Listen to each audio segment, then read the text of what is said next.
हरियाणा में रिकॉर्ड बना, पिछली 2019 के मुकाबले अगर बढ़ोतरी का रिकॉर्ड बना कि भाई एक सीट में सबसे ज्यादा वोट कहां बढ़ी, तो कहां बढ़ी एक सीट में सबसे ज्यादा वोट?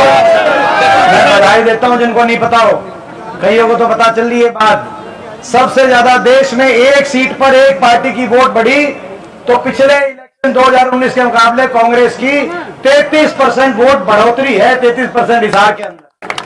तो ये एक बहुत बड़ी, मैं समझता हूं कि बहुत सी जो बातें उनका जवाब है, बहुत सी बातों का जवाब है। इतनी मत प्रतिशत बढ़ना एक सीट पर और ये आशीर्वाद जयप्रकाश जी को मिलना, मैं समझता हूं कि आप सबके उनके प्रति उनकी भावना और हिसार लोकसभा क्षेत्र की भावना, जो हिसार लोकसभा क्षेत्र ने इस बार साफ संकेत दिया है। पिछली बार तो थोड़ी सी चीटिंग हो गई थी आपके साथ, होगी थी कि नहीं होगी थी चीटिंग? पिछली बार लोग, हिसार लोकसभा के लोग बीजेपी की सरकार को दोबारा बनाने के पक्ष में नहीं थे। जेजेपी को जिताया, कांग्रेस से आदमपुर में कुलदीप बिश्नोई को जिताया, यहां से उकलाना से जेजेपी का एमएलए बने, उचाना से, नारनौन से, बरवाड़ा से, मगर ये सारे एमएलए, और आपको याद होगा किस नारे पे बने थे? इस नारे पे बने थे कि जमुना पार, बीजेपी की सरकारों करो जमुना पार। ये नारा दिया था कि नहीं दिया था? लेकिन उसके बाद लोगों ने तो कर दी थी बीजेपी जमुना पार, लेकिन ये गए, ये जेजेपी के एमएलए गए 10 जमुना पार से टोई बीजेपी, और बीजेपी को जो है जमुना में गोपाल बनवाया, बीजेपी का नहलाया धुलाया और जाके चंडीगढ़ में सरकार बनवा दी बीजेपी। यही बनी कि नहीं यही बनी? तो ये पिछली बार आप देखो कितना बड़ा अन्याय, कितना बड़ा अन्याय। पिछली बार 5 विधायक आपने बीजेपी के खिलाफ जिताए, 9 में से, हिसार लोकसभा के 9 में से 5 विधायक बीजेपी के खिलाफ, 4 जेजेपी के और 1 कुलदीप बिश्नोई कांग्रेस। मगर जब सरकार चली तो 5 के 5 बीजेपी ने, और 5 के 5 जाके बीजेपी के आगे बीजेपी में चले गए। क्यों चले गए, क्या चले गए, मैं उस पर नहीं आता, मगर जनता से इतना विश्वासघात, जनता को तो कोई कुछ माने ही नहीं, जनता कुछ भी वोट दे, सारे के सारे 9 के 9 बीजेपी के साथ हैं आज। मगर आपने दिखा दिया हिसार लोकसभा के चुनाव में कि भाई नेता बिकाऊ हो सकते, जनता नेता चले जा सकते। हिसार लोकसभा क्षेत्र में अपनी पहचान पूरे देश में बनाई।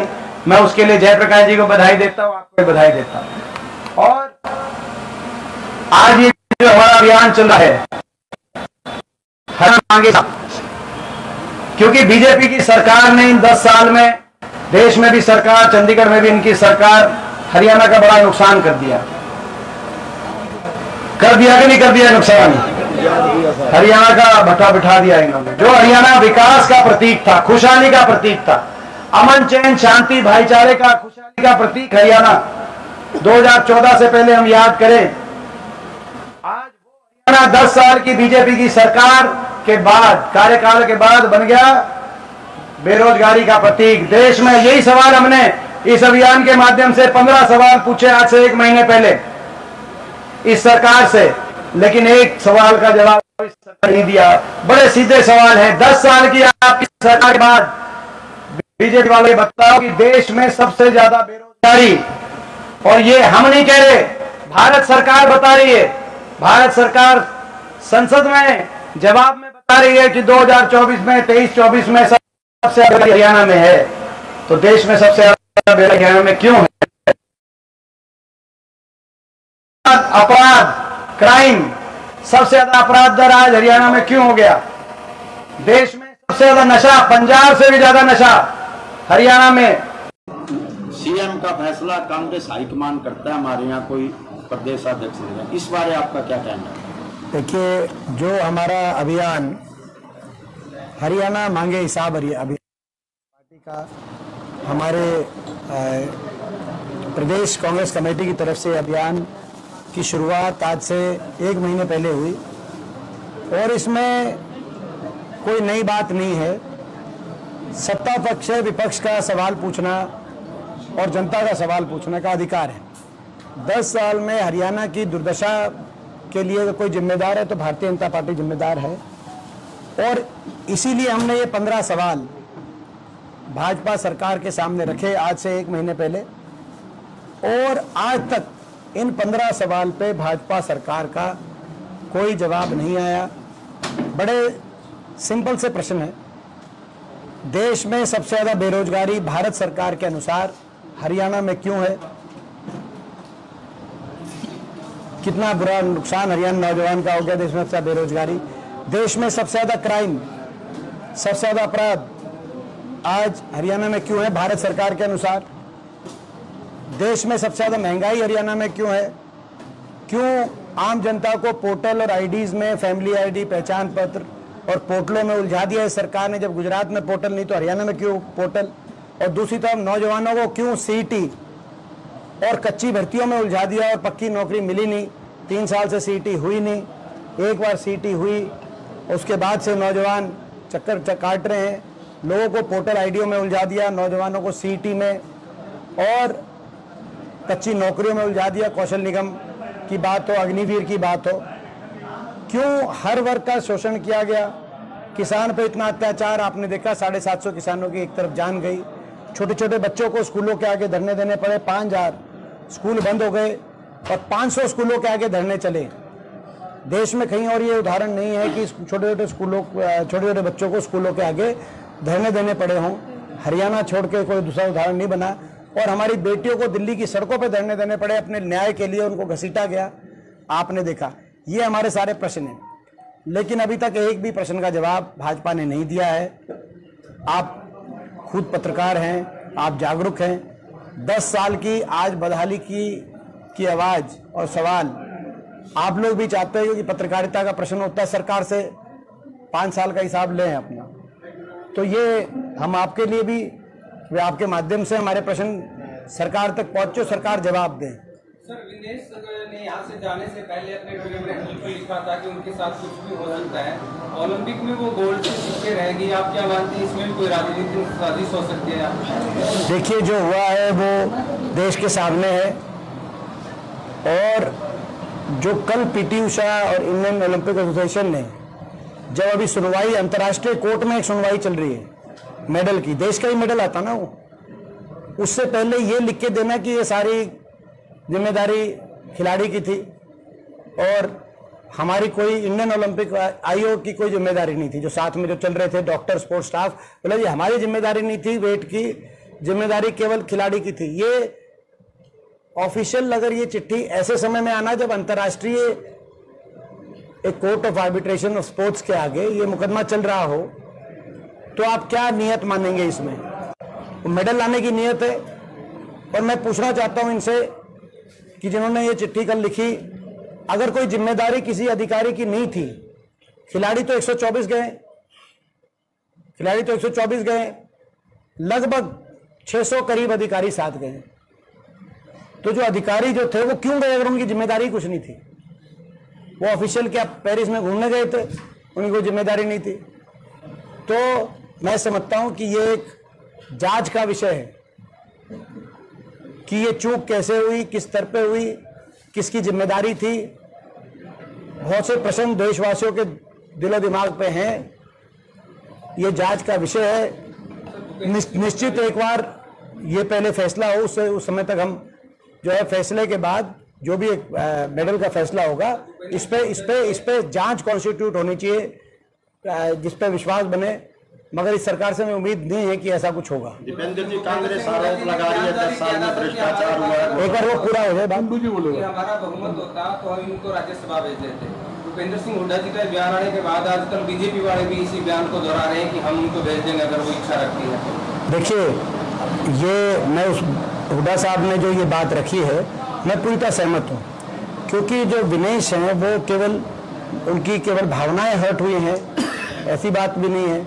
भावनाएं तो हर्ट हुई हैं उनकी, पूरे देश की भावनाएं हर्ट हुई हैं, लेकिन वो एक संघर्ष और साहस के प्रतीक के रूप में उन्होंने अपनी पहचान बनाई है। क्योंकि पहले उन्होंने अपने देश की सरकार से लड़ना पड़ा, अपने सिस्टम से लड़ना पड़ा, फिर दुनिया से लड़ना पड़ा। और दुनिया से लड़के वो जो है ओलंपिक फाइनल तक सही रूप से उन्होंने क्वालिफाई किया। आगे उनको मौका नहीं मिला, जो परिस्थितियां बनी आपको पता है। तो विनेश के साथ देश की भावना भी इसीलिए जुड़ी है क्योंकि वो एक संघर्ष और तपस्या के प्रतीक के रूप में, तो इसीलिए हुड्डा साहब ने जो ये सुझाव रखा है ये बहुत अच्छा सुझाव है और इसमें मैं इसका पूरा समर्थन भी करता हूं। और जो एक बयान आया जेजेपी पार्टी का बयान था, शायद कि भाई उनको जो एमिनेंट पर्सन कोटा होता है जिसमें सचिन तेंदुलकर और मेरी कॉम जैसे खिलाड़ियों को अवसर मिला है संसद में, उस कोटे के माध्यम से, लेकिन वो जब कोटा आएगा तब देखेंगे। अभी तो राज्यसभा इलेक्शन आया हुआ है, ये बात मैं उस बात से सहमत नहीं। जब राज्यसभा इलेक्शन आया हुआ है तो राज्यसभा के लिए उनको कंसिडर किया जाना चाहिए। सारी पार्टियों से भी मैं आग्रह करता हूं, अपील करता हूं कि एकमत होकर दलगत राजनीति से ऊपर उठ के इस पर विचार करें। दूसरी, इस पे कमेंट एक आया, किसी ने कहा कि राजनीति, अगर सारी पार्टियां अगर एकमत होकर और एकजुट होकर ये फैसला करती हैं तो उसमें कहां की राजनीति है? जो है इसमें फिर वो राजनीति से ऊपर सारे मिलके भेज रहे हैं, तो पूरा हरियाणा भेज रहा है, सारे दल मिलके भेज रहे हैं जिनके विधानसभा में विधायक हैं, तो पूरा हरियाणा भेज रहा है, एकमत से भेज रहा है, तो उसमें कोई राजनीति नहीं, उसमें फिर सभी पार्टियों का धन्यवाद है। और मैं समझता हूं कि इसमें कोई जो है निश्चित तौर से राज्यसभा में जो सुझाव दिया हुड्डा साहब ने वो एक ऐसा सुझाव है। मैं हर पार्टी से अपील करता हूं, हर बात से ऊपर उठकर इस बात पर गंभीरता से विचार हर राजनीतिक दल करे। यात्रा को लेकर के बीजेपी के नेताओं कार्यकर्ताओं का कहना है कि हम अपना हिसाब देने के लिए तैयार है, लेकिन कांग्रेस जो है पिछले 10 सालों का हिसाब भी लेकर के अपनी बही बिड़ा। ये मैं समझता हूं कि मैं धन्यवाद करता हूं, क्योंकि प्रजातंत्र में ये एक प्रजातंत्र की परंपरा है कि सत्ता दल से हिसाब मांगा जाता है और विपक्ष हिसाब मांगता है। लेकिन भाजपा अभी से हमसे हिसाब मांगने की बात कर रही है, तो मान रही है शायद कि बीजेपी विपक्ष में जा रही है और कांग्रेस सत्ता में आ रही है। तो धन्यवाद। तो हम तो तैयार हैं, हम तो अपने कार्यकाल की सारी उपलब्धि आज तक काम बताकर, घोषणाएं करके नहीं, 10 साल बाद आखिरी 30 दिन में घोषणा कर रहे हैं। काम बताने कुछ है नहीं इनके पास। हम तो आज तक हमारे कार्यकाल के कामों को लोगों के बीच में लेके जाकर, तो हमारा तो लोगों को पता है, लेकिन इनकी भावना ऐसी लगती है कि मान रहे हैं कि भाई हम सत्ता में जा रहे हैं और ये विपक्ष में जा रहे हैं। कांग्रेस टिकटार्थियों के लिए 2000 से ज्यादा आवेदन आए 90 विधानसभा में, तो कांग्रेस का क्या बैलेंस रहेगा कि भी जीतने वालों को देगी या कोटा होगा या उसकी निष्ठा देखी जाएगी, किस तरह टिकट? देखिए, कांग्रेस में जो इतने प्रत्याशियों को अपने तरफ जो आवेदन आया है उम्मीदवारी के लिए, तो ये एक संकेत है कि हरियाणा में कांग्रेस के पक्ष की लहर चल रही है कि कांग्रेस के बहुत से नेता, बहुत से कार्यकर्ता ये मानते हैं कि भाई वो सक्षम है, चुनाव लड़ के जीत सकते हैं। तो ये संकेत कांग्रेस के पक्ष की लहर का है।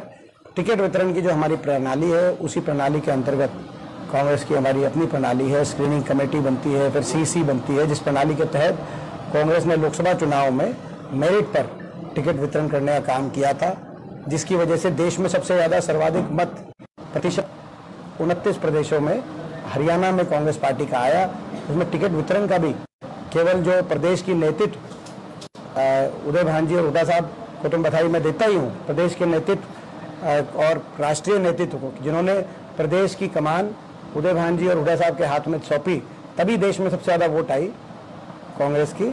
लेकिन उसके साथ साथ टिकट वितरण जो बिल्कुल मैं समझता हूँ मेरिट पे करने का प्रयास किया गया, और यही ध्यान रखे जाएंगे सारे जो फैक्टर आपने कहे, जो सबसे इम्पोर्टेंट फैक्टर होते हैं, वो कैंडिडेट का कितनी मजबूती है, भाई कौन जीतने वाले हैं और पार्टी के लिए क्या उनका कौन लोग समर्पित रहे हैं, तो जिताओ और टिकाओ, ये बातें रहती है। बाकी भी सारे फैक्टर होते हैं, जातीय समीकरण, उम्र का समीकरण, कुछ यंग होते हैं कुछ और, वो सारी चीज़ें हमारी स्क्रीनिंग कमेटी में सीसी में गहराई से विचार करके और फिर टिकट का वितरण किया है। आरोप लगा रही है 10 साल में भाजपा ने घोटाले किए, भ्रष्टाचार किया, वो किया, कल कांग्रेस की सरकार आ जाती है, क्या कांग्रेस कार्रवाई करेगी या चुनावी मुद्दा ही रहेगा? देखिए, जहाँ आवश्यकता होगी करेंगे। संजय चौटाला जी मंच से कह रहे हैं बीजेपी के साथ रहना मेरी जिंदगी की सबसे बड़ी भूल रही है, तो अब वो मंचों के माध्यम से जनता से अपील कर रहे हैं कि एक बार दोबारा हमारा साथ दीजिए, तो इसको लेकर आप क्या कहना चाहते हैं? ये तो अब मैं क्या बताऊं, ये तो जो है जनता देखो बड़ा विश्वासघात इस पार्टी ने किया है। और मैं समझता हूँ यूँ तो कहते हैं अपना कोई भी अब हरियाणा का भट्टा बिठाने के बाद बीजेपी वाले माफी मांग लें कि जी भट्टा बिठा दिया 10 साल में, कोई असर मानते हैं हरियाणा में रहेगा? तो प्रजातंत्र में जो अपना लोग है वो देखते हैं, सबको लोगों को सबकी नीयत का पता होता है। एक बार इनके बाद फिर लेते हैं। प्रदेश सरकार द्वारा भी जो लोक घोषणाएं की जा रही है, कांग्रेस किस दृष्टि देखती है? देखिए घोषणाएं जो है ये कबूलनामा है कि इन्होंने काम नहीं किया। अगर काम किए होते 10 साल तो 10 साल के कामों के आधार पर अपनी वोट मांगते हैं। काम तो इनका ये है कि 10 साल सिलेंडर रहा 1100, 10 साल सिलेंडर रहा, और ये घोषणा है कि भाई 10 साल के बाद आखिरी महीने का रिफिल कराएंगे 500 में। अब बताओ पर लोग क्या मानेंगे? ये पता चल गया इनसे कि इन घोषणाओं से भी पता चल रहा है कि इनके काम क्या थे असली। तो ये आपको अब काम तो ये है कि 10 साल तक क्रीमी लेयर रखी इन्होंने 6 लाख, और ओबीसी समाज के बहुतों को, हजारों उम्मीदवारों को मौका नहीं मिला, लाखों को नहीं मिला। घोषणा ये है कि भाई 8 लाख नहीं तो भर्ती हो नहीं पाएगी 30 दिन में। तो अब ये घोषणा ये है, अभी नोटिफाई भी नहीं हुआ 8 लाख क्रीमी लेयर की 8 लाख। तो फर्क ये है ना भाई, इससे ये भी पता चलता है कि इनके काम जो थे वो जनता के जन भावनाओं के हिसाब से नहीं थे, जन विरोधी काम थे। इनकी घोषणाओं से ये पता चल सकता है। दीपेंद्र जी, इनकी घोषणा ये बता रही है। दीपेंद्र जी, सबसे आपने कहा अच्छा एक उनके बीच में बोलते थे, उसके बाद फिर आगे एक करके। अच्छा कोई बात नहीं है, कुछ नहीं, ये वोट काटू पार्टियां हैं, इनेलो हो या जेजेपी हो, ये वोट काटू पार्टियां हैं। हरियाणा की जनता इनको पहचान चुकी है, इनका सच जान चुकी है। बीजेपी के इशारे पे ये अपनी राजनीति करने वाले लोग हैं। इस बार हरियाणा के लोग ऐसी पार्टियों को स्वीकार नहीं करेंगे। हरियाणा में 2 मुकाबले देखेंगे आप, एक बीजेपी और कांग्रेस का जिसमें कांग्रेस प्रचंड बहुमत सरकार बनाएगी, और दूसरा मुकाबला हरियाणा में रहेगा इनेलो और जेजेपी का नोटा से। नोटा से जो आपने देखा लोकसभा चुनाव में भी नोटा से मुकाबला। कांग्रेस तैयार है क्या सर अगर चुनाव पहले हो जाते हैं? हम तो तैयार हैं, हम तो मांग कर रहे हैं चुनाव की। पिछले जब लोकसभा चुनाव से जस्ट पहले आपने देखा होगा 3 विधायक हमारे पास निर्दलीय कांग्रेस को समर्थन कर गए थे, हुड्डा साहब को रोहतक आके। तब से हम मांग कर रहे हैं कि भैया अल्पमत की सरकार है, चुनाव कराओ। तो हमारी आज भी वही मांग है कि भाई चुनाव कराओ, अल्पमत की सरकार है, एक्चुअली में अल्पमत की सरकार है। दीपेंद्र सिंह हुड्डा के हर विधानसभा के साथ यार इसका इनका रह गया एक रह गया। दीपेंद्र जी, आपने कहा कि हरियाणा में कांग्रेस से जिताऊ कैंडिडेट मैदान में उतारेगी, तो पिछले काफी समय से नरेश शेरवाल उपलाना में काफी मेहनत कर रहे हैं, क्या उनको उनकी मेहनत का फिर मिलेगा? सर मेरा भी सवाल ऐसा ही था, हर विधानसभा के साथ में कम से कम 15 से 20 जो कैंडिडेट है वो है भूपेंद्र सिंह हुड्डा के कार्यकर्ता, लेकिन उपलाना से अकेले नरेश शेरवाल है। तो किस प्रकार से पैरवी करेगा भूपेंद्र सिंह हुड्डा का जो खेमा? देखिए ये कांग्रेस में एक ही खेमा है, राहुल जी का, खड़गे जी का।